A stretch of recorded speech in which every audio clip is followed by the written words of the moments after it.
नमस्कार बच्चों, क्लास 6 के चैप्टर 3 में आपका स्वागत है। मैं यहाँ पे 2 चैप्टर्स एनसीईआरटी सीरीज में करा चुका हूँ। हम लोग कर क्या रहे हैं? हम लोग कर रहे हैं, वेट अ मिनट, हम लोग क्लास 6 का एनसीईआरटी कर रहे थे। क्लास 6 एनसीईआरटी जिसमें हिस्ट्री का ये 3rd चैप्टर है, यानी 2 चैप्टर्स अपने कवर कर चुके हैं। ये हमारा तीसरा चैप्टर है, ठीक है। ये आपका एमसीक्यू है। इस चैप्टर में भी 7 एमसीक्यूज हैं। तो पहले चैप्टर पढ़ते हैं, फिर आगे चलते हैं। चैप्टर क्या है? In the earlier cities. बच्चों, हम लोगों का सबसे पुराना शहर कौन सा था? मतलब सबसे पुरानी सभ्यता 1921 के पहले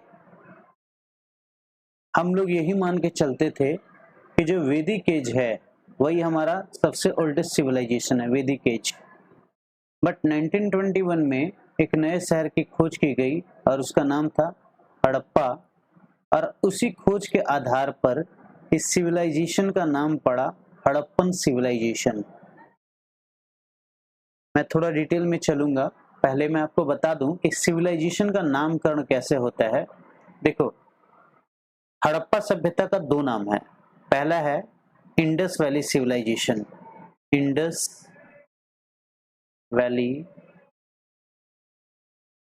सिविलाइजेशन, हिंदी में बोलते हैं सिंधु घाटी सभ्यता। इसको शुरुआत में सिंधु घाटी सभ्यता बोला गया। इसका एक और नाम है हड़प्पन सिविलाइजेशन। अब पहले मैं यहीं पे क्लियर कर रहा हूँ कि ये 2 नाम क्यों इसका यूज होता है, आप इसको समझिएगा। देखो बच्चों, हमेशा कोई सभ्यता जहां पनपती है, जिस रिवर वैली के आसपास पाई जा रही है, उसके आधार पे उसका नामकरण होता है। तो पहले जो 2 जगहें पाए गए थे, जो 2 सिटीज पाई गई थी, उनका नाम था हड़प्पा और दूसरी का नाम था मोहनजोदाड़ो। तो ये 1921 में हड़प्पा पाया गया, दयाराम साहनी ने इसका खोज किया था, और 1922 में राखालदास बनर्जी ने मोहनजोदाड़ो की खोज की थी। और दोनों ही इंडस वैली यानी सिंधु घाटी के क्षेत्र में ही दोनों पाई गई, इसीलिए इसका नाम इंडस वैली सिविलाइजेशन रखा गया। बट जैसे जैसे हमारे आर्कोलॉजिस्ट ने और भी खुदाई की है और भी इन्वेंशंस करते जा रहे, तब पता चला कि सभ्यता पाकिस्तान अफगानिस्तान बॉर्डर तक पहुंच गई है और भारत में उत्तर प्रदेश तक है। यानी अब ये सिर्फ सिंधु नदी तक सीमित नहीं है। तो उस केस में क्या होता है, जब एक ही सभ्यता के बहुत सारे नगर मिलना चालू हो जाते हैं, तब उसका नाम उस साइट के आधार पर रखा जाता है जो सबसे पहला मिला। तो सबसे पहला जो शहर मिला था वो हड़प्पा था, इसीलिए इस सिविलाइजेशन का नाम है हड़प्पा सिविलाइजेशन। इसकी खोज कब हुई थी? 1921 में। इसके पीछे भी एक कहानी है, वो कहानी क्या है वो भी थोड़ा बता दे रहा हूँ। मैं जो हिस्ट्री का सीरीज चला रहा हूँ उसमें ये डिटेल में और मिलेगा आपको। देखो, अब सभी को पता है 1956 में जब रेलवे लाइन बिछाई जा रही थी, तो उस टाइम रेलवे लाइन बिछाने के लिए क्या क्या ईट चाहिए थे। तो जो भी वर्कर्स थे उन्होंने देखा कि बगल में एक खंडर है, पुराना टूटा फूटा खंडर है, वहां पे अच्छी ईंटें हैं। तो वो लोग उन ईंटों को ले जा करके क्या कर रहे थे, रेलवे ट्रैक्स पे बिछा रहे थे। उस टाइम भी जो हमारे फादर ऑफ इंडियन आर्कोलॉजी हैं, कनिंघम उनका नाम है, उन्होंने इस बात को नोटिस किया था, लेकिन उनके जो सीनियर थे उस टाइम डलहौजी थे, डलहौजी के बाद लॉर्ड कैनिंग थे, उन्होंने इग्नोर किया। बट 1905 में जब लॉर्ड कर्जन हमारा वायसराय, लॉर्ड कर्जन ही हमारे वायसराय बन के आए थे। लॉर्ड कर्जन खुद एक आर्कोलॉजिस्ट थे और उन्होंने ही आर्कोलॉजिकल सर्वे ऑफ इंडिया बनाया, एक संस्था बनाई जिसका हेड ऑफिस कलकत्ता म्यूजियम है, और उसका चेयरमैन जॉन मार्शल को बनाया। तो जॉन मार्शल ने ही क्या किया था कि 2 लोगों को इसकी जिम्मेदारी दी थी, 2 टीमें बनाई। एक टीम के हेड थे दयाराम साहनी और दूसरे टीम के हेड थे राखाल दास बनर्जी। तो दयाराम साहनी ने इसकी खोज की थी। ये थोड़ा सा बैकग्राउंड है। अब चलते हैं हम लोग आगे।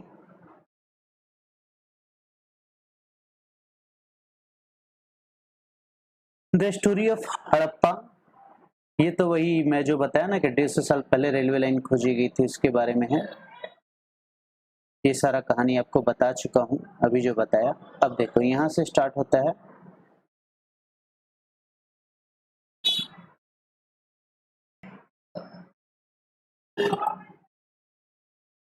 अब देखो what was special about this cities. अब एक एक करके हम लोग पढ़ते हैं।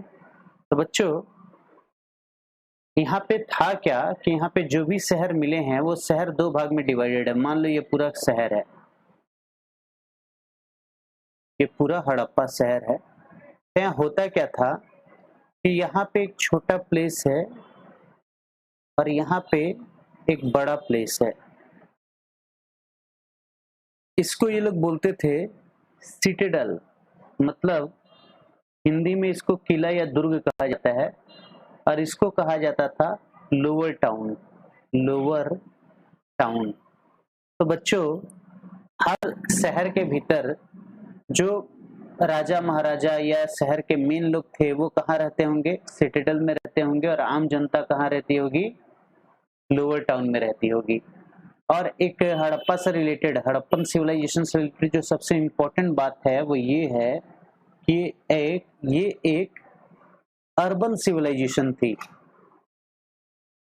हड़प्पन सिविलाइजेशन जो है, हड़प्पन सिविलाइजेशन ये अर्बन थी, जबकि आप लोग आगे पढ़ोगे वैदिक सिविलाइजेशन जो है वो रूरल सिविलाइजेशन है। यानी हड़प्पा का जो एग्जैक्ट टाइम पीरियड है as per John Marshall carbon 14 sorry as per John Marshall नहीं, कार्बन 14 डेटिंग से जो निकाला गया है वो टाइम पीरियड है 2500 टू 1750। ये कार्बन 14 डेटिंग से है, बट अभी चूंकि आप एनसीईआरटी पढ़ रहे हो तो एनसीईआरटी में जो डेट है उसी को लेके चलना है। और डेट के सिलसिले में मैं पिछले वीडियोस में भी बता चुका हूँ कि एंशिएंट हिस्ट्री में जितने भी डेट्स हैं उनको लेकर के लगातार कंफ्यूजन की स्थिति बनी रहेगी।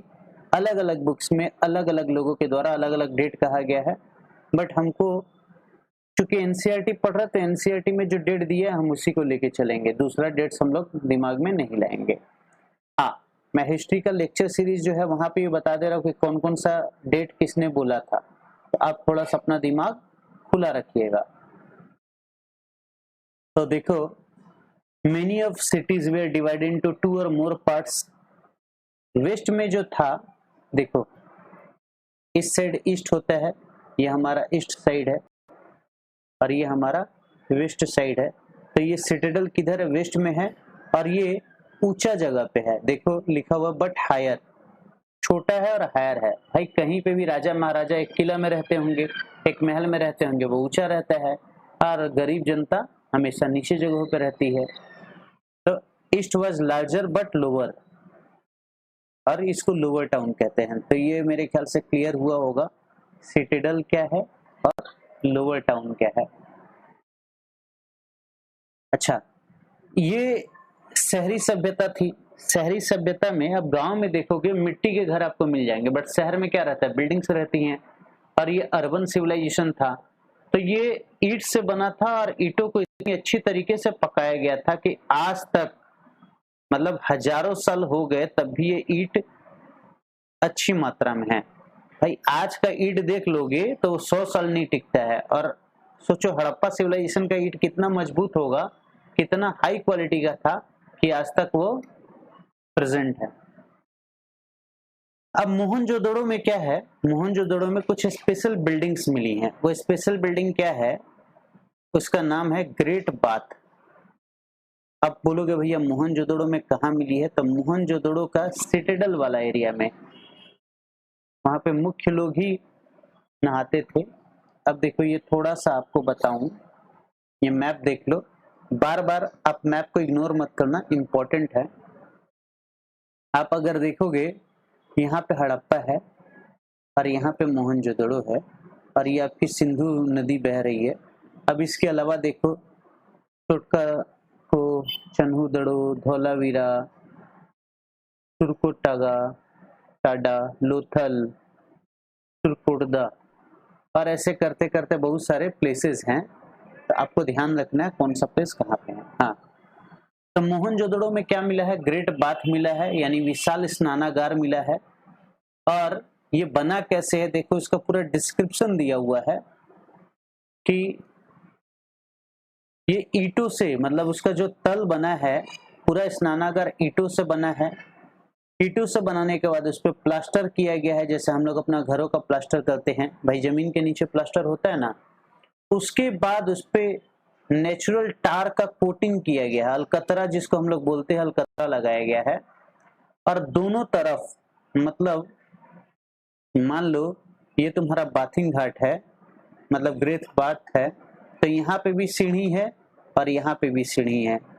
और दोनों के साइड में ये जो जगह है, यहाँ पे कमरे बने हुए हैं। मान लो नहाने के बाद लोग अपना ड्रेस वगैरह चेंज करते होंगे। फिर इस बाथिंग घाट में पानी बाहर से लाया जाता था, निकलने की भी व्यवस्था थी। अब इसका पूरा चित्र यहाँ दिया हुआ है, आप इसको देख लो। यही बाथिंग घाट है, देखो यहाँ पे भी सीढ़ी है, यहाँ पे भी सीढ़ी है, और ये देख रहे हो ये कमरे हैं। और आज तक ये सारे ईंट प्रिजर्व्ड हैं। आज तक मतलब ये सभ्यता कब की है? 2500 साल पहले, मतलब इतनी पुरानी सभ्यता, आज उसके ईंट अभी तक उसी अवस्था में है। जबकि आप खोजोगे 1947 का ईंट, मतलब अंग्रेज वाला ईंट तो मिल जाएगा, बट आजकल जो बिल्डर ईंट बनाते हैं वो ईंट आपको मिलेगा नहीं। Other cities such as Kalibangan, ये भी एक शहर का नाम है, और लोथल, ये भी एक शहर का नाम है। यहाँ पे फायर अल्टर्स मिले जहाँ पे सेक्रीफाइसेस होते हैं। फायर अल्टर्स मतलब हवन कुंड मिले हैं जहाँ यज्ञ होते थे। तो गाना सुनो ना, हवन करेंगे भाई।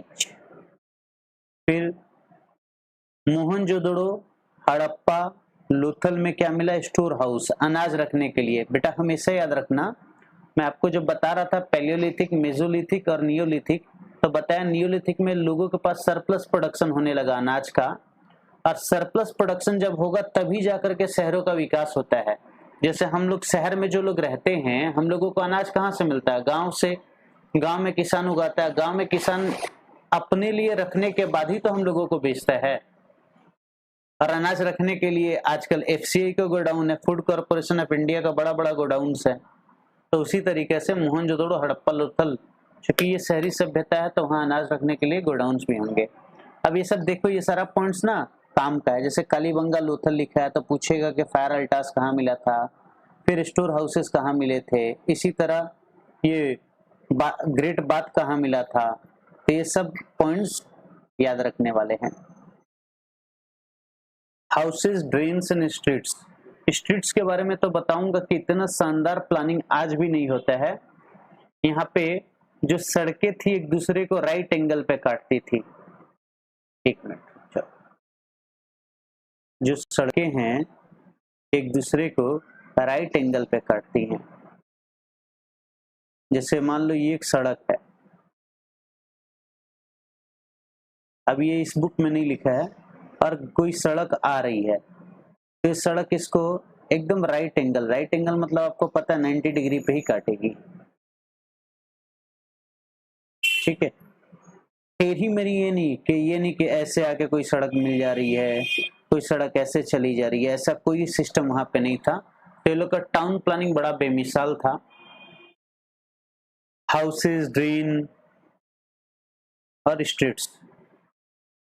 घर प्रायः एक तल्ला या दो तल्ला का होता था, या तो एक तल्ला का होगा या दो तल्ला का, तीन तल्ला का कोई घर नहीं मिला है। हर घर में एक सेपरेट बाथिंग एरिया था नहाने के लिए। हर घर में प्रायः कुएं पाए गए हैं, और नालियां जो थी उनको कवर करके रखा जाता था। नालियां को ऐसा स्लोप बनाया जाता था कि जो भी पानी होगा वो नाली में मिलेगा, और बाद में ये सभी घरों की नालियां जा करके एक बड़े नाले में मिल जाती थी, बिगर वंस में, और जिसको हम लोग आज के डेट में मेन होल कहते हैं। और उसको इंस्पेक्शन के लिए उसको ढक के रखा जाता था, तो जो भी एडमिनिस्ट्रेटर मतलब वहाँ पे एडमिनिस्ट्रेटर होंगे जो साफ सफाई का काम देखते होंगे, वो लोग खोल करके देखते थे कि साफ सफाई है या नहीं है। ऑल थ्री यानी हाउसेज, घर, drains, streets were probably planned and built at the same time, मतलब एक ही समय पे सबका प्लानिंग होता था और उसी टाइम बनाया जाता था, अलग अलग टाइम नहीं है। देखो ये नालियों का चित्र है, नालियाँ कैसी हैं। अच्छा, लाइफ इन द सिटी, भाई वहाँ का जीवन कैसा था? तो जीवन अच्छा ही था। स्क्राइब्स लिखा हुआ है। स्क्राइब्स कुछ ऐसे लोग थे, स्क्राइब्स को हिंदी में बोलते लिपिक, लिपिक, लिपिक। ये क्या है? इन लोगों को लिखना आता था और ये लोग स्टिल्स भी प्रिपेयर करते थे। इसके अलावा क्राफ्ट पर्सन थे। क्राफ्ट पर्सन क्या करेंगे? सामान बनाएंगे, चाहे वो अपना घर में बनाते हो चाहे अपने वर्कशॉप में बनाते हो। रॉ मटेरियल लेकर के वो लोग सामान बनाते थे। सामान जैसे ये देख रहे हो, ये टेराकोटा का बना हुआ खिलौना है, ये वही बनाते थे। ये सील्स है, लिपिक बनाते थे। अब ध्यान देना, हड़प्पा सील, ये जो है हड़प्पा सभ्यता की एक सील है यानी मुहर है। The signs on the top of the seal are part of script. बच्चों बताया था कि लिखने के लिए जो काम आता है वो स्क्रिप्ट कहलाता है। जैसे हम लोग हिंदी में लिखते तो देवनागरी है, इसी तरह ये स्क्रिप्ट है। कौन सा स्क्रिप्ट है? हड़प्पन स्क्रिप्ट है, हड़प्पन स्क्रिप्ट। ये हड़प्पा की स्क्रिप्ट है। This is the earliest form of writing known in the sub continent. मतलब भाई हमारे भारत की सबसे पुरानी सभ्यता यही है, और सबसे पुरानी सभ्यता में भी स्क्रिप्ट मिला है, लेकिन इसको हम लोग पढ़ नहीं पाए, इसीलिए इसको किस पीरियड में रखते हैं? प्रोटो हिस्टोरिक पीरियड में रखते हैं। मैंने पिछले वीडियो में भी बताया था कि हम लोग एंशिएंट हिस्ट्री को 3 भाग में बांटे हैं, प्री हिस्टोरिक, प्रोटो हिस्टोरिक और हिस्टोरिक पीरियड। प्री हिस्टोरिक में क्या था कि आर्कियोलॉजिकल सोर्स थे, लिटरेरी सोर्स नहीं थे, यानी लिखित साक्ष्य नहीं मिला है। बट प्रोटो हिस्टोरिक में आर्कियोलॉजिकल भी है, लिखित भी है, लिखित को पढ़ा नहीं जा पाया है। जैसे ये क्या है, इसको आज तक रीड नहीं किया जा पाया, हम लोग रीड नहीं कर पाए हैं। ये क्या चीज का है? ये वजन करने का बटखरा है। हम लोग 1 किलो, 100 ग्राम, 200 ग्राम का जो बटखरा यूज करते हैं, उस टाइम पत्थर का बटखरा होता था, उसको ये लोग यूज करते थे। आर्कियोलॉजिस्ट जानते ही हो, जो लोग खुदाई वगैरह का काम करते हैं, जमीन के भीतर से सामान निकालते हैं, उनको स्टोन यानी पत्थर, सील यानी शंख और मेटल से बनी हुई चीजें मिली हैं। मेटल ये लोग कौन कौन सा यूज करते थे? आपको बताया था कि कॉपर तो पहले ही मिल गया था, कॉपर में टिन मिलाए तो ब्रॉन्ज हो गया। इसके अलावा गोल्ड एंड सिल्वर भी मिला। Copper bronze tools, weapons, ornament और वेसल्स मतलब बर्तन बनाने के काम में आते थे, और गोल्ड सिल्वर सिर्फ ऑर्नामेंट और वेसल्स बनाने के काम में आते थे। अगर आप देखोगे इस डिजाइन को, देखो ये हार है, मतलब ये ऑर्नामेंट का पिक्चर दिया हुआ है, कितना सुंदर ऑर्नामेंट बना है। सोचो आज से कितने साल पुरानी सभ्यता है, करीब करीब एनसीईआरटी में दिया 2700 साल पुरानी सभ्यता है, ठीक है, और वहां पे इस तरह का मिला है 2700 BC। The Harappan also made seals out of stone. Stone से भी वो सिल्स बनाते थे। सिल्स मतलब क्या हो? मुहरे। जैसे हम लोग सिक्का यूज करते हैं ना, वो लोग सिल्स यूज करते थे, और वो प्राय रेक्टेंगुलर शेप की थी, उस पे एनिमल को बनाया गया है। ये देखो, ये मुहर है। जैसे हम लोग 1 का कॉइन, 2 का कॉइन, 5 का कॉइन यूज करते हैं, तो ये लोग का कॉइन है, और इस पे एनिमल का छाप रहता था, और अपनी भाषा में कुछ वो लोग लिखते थे। अब ये देखो, एक शानदार पेंटिंग है। इस पेंटिंग में आपको दिखाई दे रहा होगा कि इस इंसान की दाढ़ी भी बनाई हुई है। ये पूरा जो पोर्शन है ये दाढ़ी का है। ये दाढ़ी को दर्शाया गया है।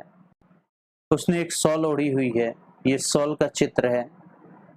तो सोचो उस टाइम के लोग भी नक्काशी करना जानते थे। हम लोगों ने पहले पढ़ा था पहले के चैप्टर्स में कि मेहरगढ़ में कॉटन मिला, उसका साक्ष्य मिला, बट मोहनजोदड़ो में एक सिल्वर का वास मिला है। वास मतलब जानते हो, जिसमें फूलदान, चांदी का फूलदान मिला है। उसमें कपड़े पाए गए हैं, actual pieces of cloth. Mehrgarh में कॉटन मिला था, कपड़े नहीं मिले थे। कॉटन से हम लोग अंदाजा लगाए थे कि कपड़े बनाते होंगे, बट एक्चुअल में कपड़े कहाँ मिले थे? एक्चुअल में जो कपड़े मिले थे वो यहाँ मिले, मोहनजोदड़ो में। और कुछ कॉपर के ऑब्जेक्ट्स मिले, और आर्कोलॉजिस्ट को स्पिंडल वोल्स भी मिले। भाई गांधी जी का चरखा देखो, चरखे से क्या करते थे? वो सूत काटते थे और कपड़ा बनाते थे। तो वैसा ही कुछ मोहनजोदड़ो में पाया गया है। पेंस क्या है? देखो, ये स्टोन और सिल, स्टोन यानी पत्थर और सिल मतलब शंख, ये तो नेचुरली मिलता है, बट फेंस ये लोग आर्टिफिशियली यानी कृत्रिम रूप से प्रोड्यूस करते थे। करते क्या थे? सैंड या क्वार्ट्ज को, चूड़ा को, मतलब उसको पीस करके उसका चूड़ा निकाल देते थे, उसमें गम मिला करके, गोंद वगैरह मिला करके ये बनाते थे, जिससे ग्लेज आता था। टाइनी ग्लासी सरफेस होती थी, और जो कलर निकल के आता था वो ब्लू या सी ग्रीन होता था। इससे लोग क्या करते थे? बीड्स बनाते थे, बैंगल्स बनाते थे, इयररिंग्स बनाते थे, या छोटे छोटे वेसल्स बनाते थे। फिर बताया जा रहा है कि हड़प्पन सिविलाइजेशन में कुछ स्पेशलिस्ट लोग भी होते थे। भाई स्पेशलिस्ट जानते हैं, जैसे मैं आपको टीचर हूँ तो मैं यूपीएससी पढ़ाता हूँ, मैं यूपीएससी का स्पेशलिस्ट हूँ। कोई सीए का स्पेशलिस्ट है, कोई डॉक्टर है, कोई आई स्पेशलिस्ट होता है। वैसे ही ये लोगों का काम क्या? कोई स्टोन को काटता था, कोई बीड्स को पॉलिश करता था, कोई सिल्क को, मोहरों को शेप देता था। इस तरह के लोग भी पाए गए हैं। In search of raw material, तो रॉ मटेरियल का मतलब क्या होता है? रॉ मटेरियल आर सब्सटेंस, देखो डेफिनेशन दिया है, raw material are substances that are either found naturally और प्रोड्यूस्ड बाय फार्मर्स और हर्डर्स। जैसे कॉटन, कॉटन रॉ मटेरियल है। भाई आपको कपड़ा बनाना है तो कॉटन क्या हो गया? रॉ मटेरियल हो गया। अब copper, tin, gold, silver, precious stones, ये सब एक ही जगह नहीं मिलते थे, इसको अलग अलग जगहों से लाया जाता था। कॉपर कहाँ से लाया जा रहा है? कॉपर राजस्थान और ओमान से लाया जा रहा है। ध्यान देना, कॉपर कहाँ से आ रहा है? राजस्थान और ओमान से। टीन कहाँ से आ रहा है? टीन अफगानिस्तान और ईरान से आ रहा है। कॉपर राजस्थान ओमान से, टीन अफगानिस्तान और ईरान से आ रहा है। गोल्ड कहाँ से आ रहा है? कर्नाटका, केजीएफ का नाम सुने होगा ना, पिक्चर केजीएफ। और प्रीशियस स्टोन्स कहाँ से आ रहे हैं? गुजरात, ईरान और अफगानिस्तान से आ रहे हैं। अब ये देखो, यहाँ पे एक खिलौना मिला है। इस खिलौने में ये एक बैलगाड़ी टाइप का खिलौना है, तो इससे ये पता चलता है कि वहां पे ट्रांसपोर्टेशन था, सामान को एक जगह से दूसरी जगह ले जाने के लिए। हो सकता है अनाज वगैरह लेके जाते होंगे। फूड फॉर द पीपल, भाई देखो भारत में शहर है, इसका ये कतई मतलब नहीं है कि गांव नहीं है। इसी तरह हड़प्पा अगर शहरी सिविलाइजेशन थी, अर्बन सिविलाइजेशन थी, डजंट मीन कि वहां गांव नहीं होगा। गांव नहीं होगा तो खाना उगाएगा कौन? तो फार्मर्स और हर्डर्स थे, तो फूड सप्लाई करते थे किसको? भाई गांव के लोग किसको फूड बेचते हैं? हम लोगों को। हम लोग करते क्या हैं भाई? कोई पढ़ाता है, कोई डॉक्टर है, कोई वकील है, कुछ भी है। तो उस टाइम क्राफ्ट पर्सन्स थे, स्क्राइब्स थे, लिपिक और रूलर। ये लोग को अनाज कौन सप्लाई करता था? फार्मर्स। और अनाज उस टाइम क्या क्या मिलता था? Wheat, barley, pulses, peas, rice, sesame, linseed, mustard, ये सारा अनाज उस टाइम पाया जाता था। हल मिला है, तो देखो जो एक्चुअल हल था जिससे खेती होता था वो तो डिस्ट्रॉय हो गया है, बट एक हल का खिलौना मिला है।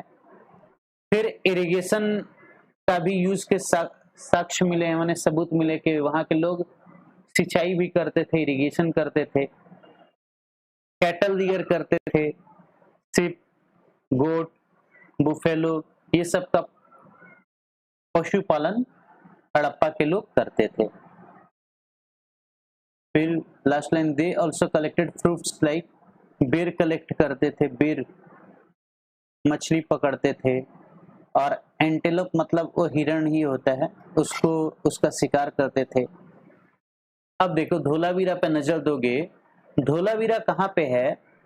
आप लोगों ने गुजरात में नाम सुना होगा run of Kutch. Run of Kutch में ही एक छोटा सा आइलैंड है खादिर बेट, उसी के पास धोलावीरा लोकेटेड है।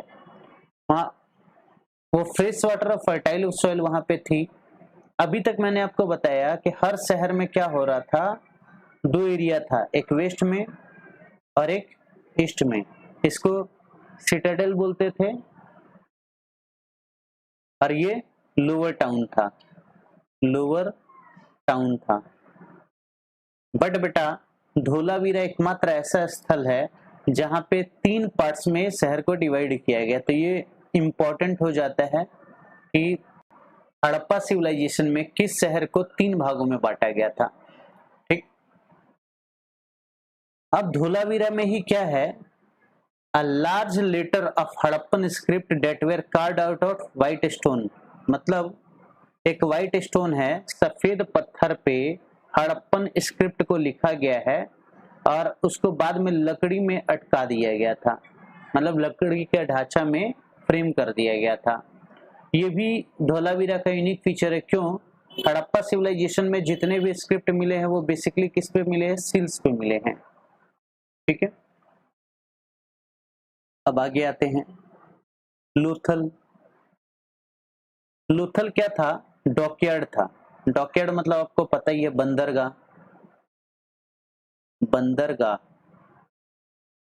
तो लोथल डॉकयार्ड था। और डॉकयार्ड का यूज क्यों किया जाता है बंदरगाह का? विदेशों से ट्रेड करने के लिए। और अभी आपने देखा ईरान से, अफगानिस्तान से, ओमान से हम लोगों का ट्रेड हो रहा है। तो गुजरात में साबरमती नदी है, उसकी एक ट्रिब्यूटरी है, उसी के पास लोथल बसा हुआ है और ये गल्फ ऑफ खंबात के क्लोज में है।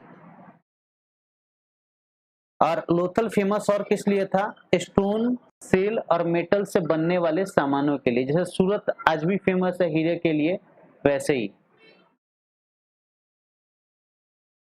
वहां पे एक स्टोर हाउस था। भाई देखो, आपके शहर में बंदरगाह है तो विदेश से कोई माल आएगा या आपके यहाँ से विदेश में माल जाएगा तो माल को रखना भी तो पड़ेगा ना। तो एक स्टोर हाउस लोथल में था। इसको कुछ खास याद नहीं करना, आप ऐसे समझो ना कि लोथल में एक बंदरगाह था, माल आने जाने के लिए स्टोर हाउस रखा होगा। किस लिए फेमस था? स्टोन, सिल और मेटल्स के लिए ये फेमस था। और एक बिल्डिंग यहाँ पे मिली है, वो क्या है? वर्कशॉप है। वर्कशॉप में क्या होता था? बीड्स बनते थे, स्टोन के पीसेस बनते थे, half made beads, bead making के टूल्स वगैरह सब मिले हैं। फिनिश बीड्स भी मिली हैं। किसको मिली? आर्कोलॉजिस्ट को, पुरातत्व के जो कर्मचारी है उनको। अच्छा, सील तो बेटा आप लोग समझ गए होंगे कि सील क्या है? मुहर है। जैसे आज का डेट में कॉइन्स है, आज का डेट में हम लोग जिसको कॉइन बोलते हैं वही उस टाइम सील्स थी। सीलिंग्स क्या है? सीलिंग्स बेटा ऐसा है कि इससे आपको कोई सामान किसी को दूसरे को भेजना था, तो भेजने के लिए क्या करते थे कि जब उसको बांधते थे तो गीली मिट्टी को गीली मिट्टी को जहां पे भी वो बांधे वहां पे चिपका देते थे और अपना मुहर मार देते थे, उसी को सीलिंग्स बोलते हैं। एंड को लेके मिस्ट्री है, सबका अलग अलग पॉइंट ऑफ व्यू है कि कुछ बोलते हैं किसी कारण से ये सभ्यता खत्म हो गई, कुछ लोग किसी कारण से, कोई बोल रहा है कि मोहनजोदड़ो में गार्बेज बहुत ज्यादा इकट्ठा हो गया था, ड्रेनेज सिस्टम उसका खराब हो गया और घर वगैरह जो इतने इंप्रेसिव थे सब बर्बाद हो गए। कुछ लोग बोलते हैं कि डिफॉरेस्टेशन इसका एक कारण था। कुछ लोग बोलते हैं कि ग्रेजिंग के चलते पूरा का पूरा खत्म हो गया। तो सबका अपना अपना व्यू है, बट सबसे इंपॉर्टेंट जो व्यू है वो है फ्लडिंग का, कि फ्लड आने से, या देखो फ्लडिंग और मतलब ये बाढ़ और सूखा दोनों बोले हैं, बट जो सबसे माना गया व्यू है वो यही है कि फ्लड के चलते ये सभ्यता पूरी की पूरी बर्बाद हो गई। अब देखो, आपने देखा कि सभ्यता अफगानिस्तान बॉर्डर से लेकर के यूपी तक फैली हुई है और उत्तर में तुम्हारा कश्मीर के पास से लेकर के गुजरात तक फैली है। तो इतनी बड़ी सभ्यता अचानक एक संग तो डिस्ट्रॉय होगी नहीं, बट जो मेजर व्यू माना गया है डिस्ट्रक्शन का वो फ्लड ही है और कुछ काम का नहीं है। अब हम लोग आते हैं एमसीक्यू पे। एमसीक्यू देखे अपना। Consider the following statement regarding the unique feature of Harappan cities. देखो एमसीक्यू पे बहुत ध्यान देना है। Citadel was on the western side of the cities, correct है। मैंने अभी बताया था कि शहर को दो भाग में बांटा गया है, एक सिटाडेल वेस्ट में और ईस्ट में क्या है, lower town. A great bath was built in the Citadel area, great bath वहां पे पाया गया है, ये भी सही है। हाँ, आपको अभी ग्रेट बाथ के बारे में बताया था और वहां पे इंपॉर्टेंट लोग ही नहाते थे, सभी लोग नहीं नहा सकते थे। तो आंसर क्या होगा, सी होगा। सेकंड क्वेश्चन है, consider the following statement regarding the unique feature of Harappan town planning. Houses were single storeyed, wrong है बेटा। अभी हम लोगों ने पढ़ा कि एक तल्ला दो तल्ला दोनों मकान थे। Many of these cities have covered drains, ये राइट है। तो हमारा ओनली टू आंसर होगा, बी होगा। Consider the following statement, Harappans were aware of cotton, सही है कि हड़प्पन्स को कॉटन के बारे में जानकारी थी। अभी बताया कि सिल्वर वाश के भीतर कपड़े मिले थे। Spindle whorls were not known to Harappan, से गलत है, उनको इसकी भी जानकारी थी, यानी यही होगा आंसर। अब देखो, consider the following statement, copper Iran से मिला, गलत है। टीन ओमान से मिला, ये भी गलत है। गोल्ड कहाँ से मिला, कर्नाटका से मिला, ये राइट है। तो 4 का क्या होगा, सी नंबर आंसर होगा। बच्चों ये सारा क्वेश्चंस एकदम यूपीएससी पर्सपेक्टिव का है, आपके आईएएस के एग्जाम में या स्टेट पीसीएस, डब्ल्यूबीसीएस, चाहे बिहार पीसीएस, चाहे यूपी पीसीएस, कोई भी स्टेट का जब पीसीएस दोगे तो वहां पे ये सब क्वेश्चंस उसी तरीके से मैंने बनाए हैं, आपके काम आएंगे। Consider the following statement regarding the agriculture practice followed during the Harappan period. A new tool, एक नया टूल जिसको प्लो यानी हल बोला जाता था, used to dig the earth for turning the soil and planting seeds, ये सही है कि हल का यूज वो लोग करते थे। Harappans were aware of irrigation method, ये भी सही है कि इरिगेशन के बारे में भी इनको जानकारी थी, तो सी नंबर होगा। The city of Dholavira was located on Khadir Bet in the run of Kutch, correct है। Consider the following, the city was divided into 2 parts, wrong है। सिटी 3 पार्ट्स में डिवाइडेड थे। हड़प्पा सिविलाइजेशन का एकमात्र यही सिटी है जो 3 पार्ट्स में है। From here Harappan scripts was carved out of white stone and perhaps inlaid in would, ये वाला राइट है कि सिर्फ यही एक स्थान था जहां पे सफेद पत्थरों पे स्क्रिप्ट को लिखा गया था। तो क्या होगा, बी होगा answer, only 2। Consider the following statement, Lothal stood close to the run of Kutch, run of Kutch नहीं बेटा, हम run of gulf of Khambhat में ये लोकेटेड था, तो ये रॉन्ग है। This was an important centre for making objects out of stone, shell and metal, ये आपका करेक्ट है, आंसर होगा 7 का बी। तो देखो इस तरीके से करते करते मैं आपको करीब करीब 5-10 हजार एमसीक्यू सॉल्व कराऊंगा। अगर आप मुझसे जुड़े रहोगे तो आप इसका फायदा उठाओगे। आप एक बार, आपको कुछ नहीं करना है, एक बार एनसीईआरटी खुद से पढ़ लो, उसके बाद मेरा वीडियो देख लो और इसके बाद नोट्स वगैरह बनाने का भी दरकार नहीं है। आप एमसीक्यू जो करा रहा हूँ इसको ध्यान से समझ लो, व्हाट्सअप करोगे पीडीएफ दे दूंगा तो आपके लिए बड़े काम का होगा, ठीक है। व्हाट्सअप के लिए आप इस नंबर को यूज करना, इस नंबर पे आप व्हाट्सअप करोगे तो मैं आपका नाम के साथ व्हाट्सअप करना, और अगर आपको वीडियो अच्छा लगे तो थोड़ा शेयर वगैरह करोगे, मोटिवेशन मिलेगा तो मैं आगे भी वीडियोस बनाता रहूंगा। तब तक के लिए नमस्कार, अब मिलते हैं अगले वीडियो में।